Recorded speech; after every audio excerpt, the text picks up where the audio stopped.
In today's video, I'll be sharing some interesting details about Brazil's national team squad. Details that will definitely spark your curiosity. Because this very squad is the one Brazil will take into two crucial matches next month, against Chile and Bolivia. But the biggest question is, who will Carlo Ancelotti leave out from the announced squad? That's exactly what we'll discuss in detail today. Friends, as you know, on the 5th Brazil will face Chile. Then, on the 10th, the Selecao will take on Bolivia. With these two matches ahead, on the 26th of last month, Brazil's coach Carlo Ancelotti announced his squad. But right after the announcement, we saw some changes. Two key players, Alex Sandro and Joelinton, were ruled out due to injuries. In the previous video, I explained in detail why they were dropped. Now let's see who replaced them.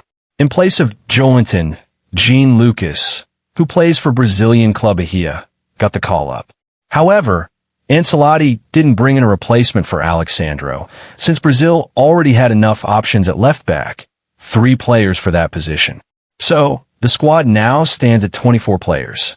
But according to FIFA rules, the final squad must be cut to 23 players by the day before the match. That means one more player has to go. The question is, who will Ancelotti leave out? FIFA's rule and Argentina's example. This is not just for Brazil. It's mandatory for all teams. Take Argentina, for example. They first announced a 32-man squad, then trimmed it down to 28, and before the match, it has to be 23. So Brazil, too, must drop one player. But who will be the unlucky one? Squad analysis. Were there too many? Were there too few? Goalkeepers. No chance of cutting here. FIFA requires 3 goalkeepers. Defenders. Currently 8. 2 right backs, for center backs, 2 left backs. With Alex Sandro out, the numbers are already tight. No cut here. Midfielders, only 5. Again, no scope for cutting. That leaves the attack, final third, where the numbers are higher. Who's in the attack? Just listen to the names. You'll see how many options there are. Rafinha, Estevao, Willian, Endrick, Gabriel Martinelli, Richarlison, Kaio Jorge, João Pedro, Matheus Cunha, Pedro, and a few more. Clearly, one player will be dropped from this group. But who? Possible names to be cut. Technically, the discussions are centered on 3 players. Endrick, Kaio Jorge, Richarlison. One of them could be left out. Is Richarlison under pressure? Let's talk about Richarlison. Up until the World Cup, he was one of Brazil's most trusted attackers. But since 2022, his performance has been inconsistent. Injuries, poor club form, and irregular showings for the national team. However, recently at Tottenham, his form seems to be returning. He scored a brace in the first match, assisted in the game against Man City.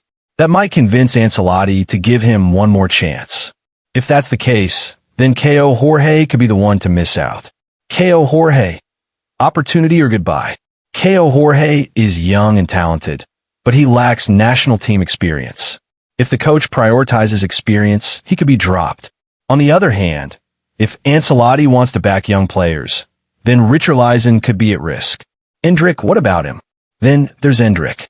He plays as a right winger, but Brazil already has Rafinha and Estevao in that position. That makes him look like an extra option, which is why many believe Endrick could be the one to go. What's in the coach's mind? The real issue is that Brazil has too many attackers for the same roles. Some can play left wing, some right wing, some center forward, and some as playmakers. So the final decision depends on how Ancelotti plans to use them. If he wants Rafinha as an attacking midfielder, then he can free up wing spots. If João Pedro is fixed as the central striker, then 3 backups are enough, meaning someone else becomes expendable. So who'll be dropped? Most likely candidates, Endrick or Kaio Jorge. But Richarlison's name is still being debated. Ultimately, it all depends on Ancelotti's vision, whether he values experience more or wants to give young talents a chance. So dear viewers, what do you think? Who should Brazil drop from the squad? Endrick, Kaio Jorge, or Richarlison? Share your opinion in the comments. That's all for today's video. I'll be back soon with more exciting football updates. If you enjoyed this video, don't forget to subscribe to the channel. And if you're watching on Facebook, hit follow. Stay well, and stay in the joy of football. See you in the next video.